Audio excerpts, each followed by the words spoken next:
지금 지구촌 돌아가는 꼴을 보고 있으면 이게 정말 현실인지 아니면 할리우드에서 만든 초대형 블록버스터 영화의 한 장면인지 헷갈릴 때가 많습니다. 특히 최근 유럽 대륙에서 벌어지는 일들을 가만히 들여다보면 우리 조상님들이 과거 노량해전에서 나라를 지키기 위해 미친 듯이 노를 졌던 그 절박함과 뜨거운 에너지가 이제는 저 멀리 유럽인들의 가슴 속으로 고스란히 옮겨간 것 같은 묘한 기분마저 듭니다. 도널드 트럼프라는 거대한 태풍이 다시 한번 백악관의 주인이 되면서 그동안 미국의 따뜻한 품 안에서 안보라는 달콤한 평화에 취해 있던 유럽의 질서가 그야말로 송두리째 흔들리고 있기 때문입니다. 사실 트럼프 대통령이 다시 등장하기 전까지만 해도 유럽의 많은 지도자들은 설마 하는 분위기로 상황을 관망했습니다. 하지만 막상 트럼프 2기 체제가 가동되자마자 들려오는 소식들은 그야말로 상상을 초월하는 수준입니다. 한때는 피를 나눈 혈맹이라 믿어 의심치 않았던 미국이 이제는 각자 도생을 대놓고 외치며 아프리카에 대한 인도적 원조는 물론이고 유럽 본토에 주둔하며 든든한 방패 역할을 하던 군 자산까지 싹 거둬들이겠다고 무섭게 엄포를 놓고 있습니다. 이건 평생을 믿고 의지하며 모든 고민을 털어놓던 든든한 큰형님이 어느 날 갑자기 내 짐 다 쌀 테니 너도 이제 네 인생 네 알아서 살라고 차갑게 통보한 격입니다. 상황이 이 지경까지 치닫다 보니 유럽 내부에서는 말 그대로 역대급 비상이 걸렸습니다. 영국의 유력 매체인 이코노미스트가 내놓은 분석을 보면 현재 유럽이 처한 상황은 생각보다 훨씬 처참하고 냉혹합니다. 미국이라는 거대하고 든든한 우상이 한순간에 사라진 상태에서 유럽이 스스로를 지킬 수 있는 자력방어 체계를 갖추려면 아무리 빨라도 최소 10년이라는 긴 시간이 걸릴 것이라는 경고가 쏟아지고 있습니다. 이건 단순히 돈을 많이 쏟아붓는다고 해결될 문제가 아니라 군사적인 가용자원과 무기를 만들어내는 생산 인프라 자체가 이미 오랜 평화 속에서 녹슬어버렸다는 뜻입니다. 우리 대한민국처럼 1년 365일 언제 터질지 모르는 상황에 대비해 공장을 풀가동하고 실전 같은 훈련을 게을리하지 않는 국가와 비교하면 그 격차가 이미 10년 이상 벌어져 있다는 뼈아픈 성적표를 받아든 셈입니다. 이런 아수라장 같은 대혼란 속에서 유독 독보적인 결단력과 안목을 보여주며 앞서가는 나라가 있는데 그게 바로 폴란드입니다. 폴란드는 지금 유럽의 다른 나라들이 눈치나 살피며 발만 동동 구르고 있을 때 혼자서 미친 듯이 시장 바구니를 채우고 있습니다. 최근 폴란드 대통령이 내뱉은 발언들은 그야말로 전 유럽을 뒤흔든 폭탄 선언에 가깝습니다. 유럽연합 내부에서는 폴란드가 한국에서 들여온 고성능 무기들을 자기들끼리만 쓰지 말고 다른 나라에도 좀 나눠줘야 하는 거 아니냐며 은근슬쩍 으름장을 놓고 있는데 이에 대해 폴란드는 단칼에 거절하며 오히려 더 강경한 태도로 맞서고 있습니다. 더욱 흥미로운 사실은 유럽연합이 폴란드에 지원하기로 했던 막대한 기금을 빌미로 치졸한 압박을 가하고 있다는 점입니다.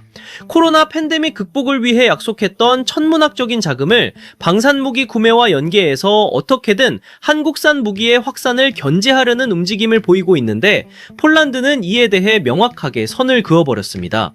그 돈은 코로나 극복을 위한 봉결 자금일 뿐이며 우리가 한국에서 들여온 K2 전차나 K9 자주포 같은 핵심 자산들은 폴란드라는 국가의 생존권이 걸린 문제이기에 그 어떤 정치적 협상과도 바꿀 수 없다는 입장을 고수하고 있는 겁니다.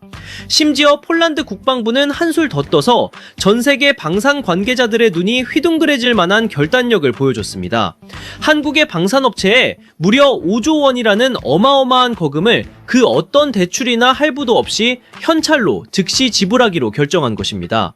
보통 국가와 국가 사이의 무기 거래는 복잡한 금융 지원이나 장기 대출이 끼어들기 마련인데 폴란드는 지금 당장 통장 잔고가 문제가 아니라 물건을 단 하루라도 얼마나 빨리 받느냐가 더 중요하다고 판단한 것입니다.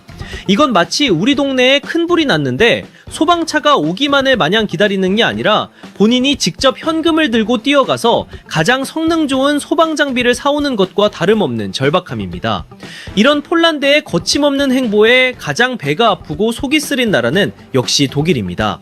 자칭 타칭 무기계의 포르쉐라고 자부하며 유럽 방산 시장을 오랫동안 독점해온 독일은 지금 한국산 무기가 보여주는 압도적인 배송 속도와 실전에서의 신뢰성 앞에 그야말로 속수무책입니다.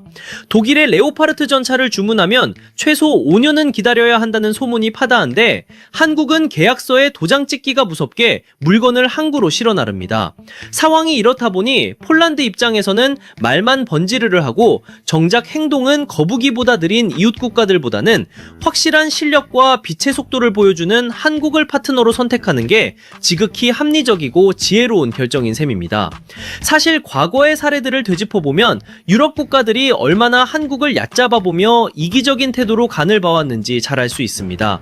영국만 해도 무려 8년이라는 긴 시간 동안 K9 자주포를 들여올 것처럼 희망 고문을 하다가 마지막 결정의 순간에 갑자기 독일제를 선택하며 우리의 뒤통수를 세게 쳤고, 노르웨이 역시 한국과 독일 사이에서 저울질하며 온갖 까다로운 조건과 절충무역을 내걸며 우리를 지치게 했습니다. 하지만 지금은 상황이 180도 완전히 역전되었습니다. 미국이 안보에 손을 떼고 러시아의 위협이 현관문 앞까지 닥치자 그동안 콧대 높게 굴던 유럽 국가들이 이제는 거꾸로 한국의 문을 간절하게 두드리고 있는 상황입니다. 스웨덴 같은 나라도 이제는 길었던 평화의 시대가 공식적으로 종료되었다며 러시아와의 전쟁 가능성을 직접적으로 언급하고 나섰습니다. 지금까지 안일한 평화의 단꿈에 빠져 군비 축소와 복지만 외치던 북유럽 국가들이 이제 와서야 부랴부랴 한국의 넘사벽적인 무기 생산 능력에 뜨거운 관심을 보이고 있는 겁니다. 하지만 한국 입장에서도 이제는 예전처럼 저자세로 나갈 이유가 전혀 없습니다. 이미 물건을 달라고 번호표 뽑고 대기 중인 국가들이 전 세계적으로 넘쳐나는데 굳이 예전처럼 불공정하고 까다로운 기술 이전 조건을 다 들어주면서까지 비위를 맞출 필요가 없어진 것입니다.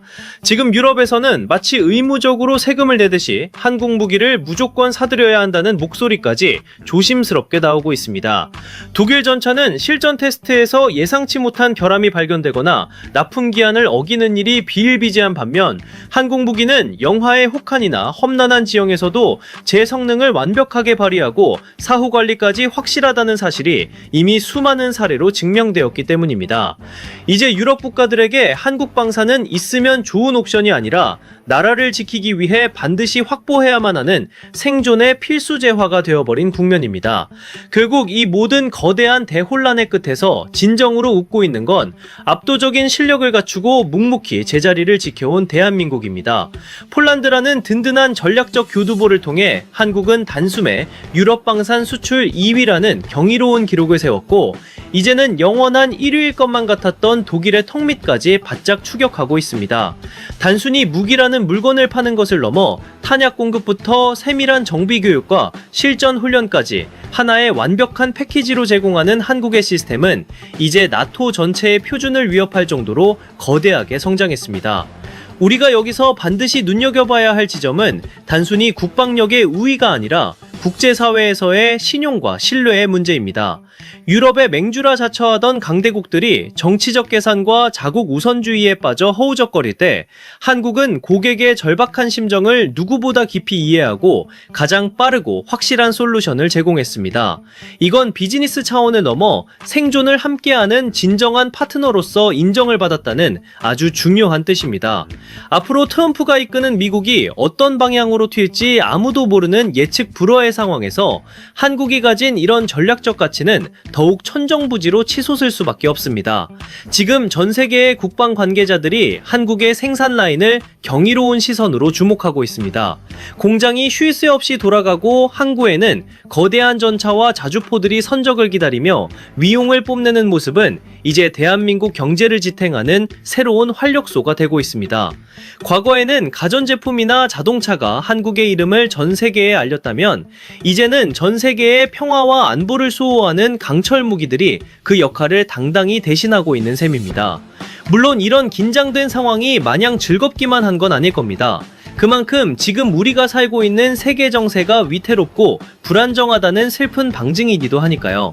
하지만 분명한 사실은 우리가 오랜 시간 공들여 쌓아온 이 넘사벽적인 기술력과 생산 능력이 지금처럼 혼란스러운 시대에 우리 스스로를 지키는 가장 강력한 무기이자 방패가 된다는 점입니다. 유럽의 콧대 높은 국가들이 뒤늦게 후회하며 한국에 SOS를 보내는 모습을 보면서 우리는 자만하기보다는 우리가 가진 이 엄청난 가치를 어떻게 더 지혜롭고 전략적으로 활용할지 될지 치열하게 고민해야 합니다.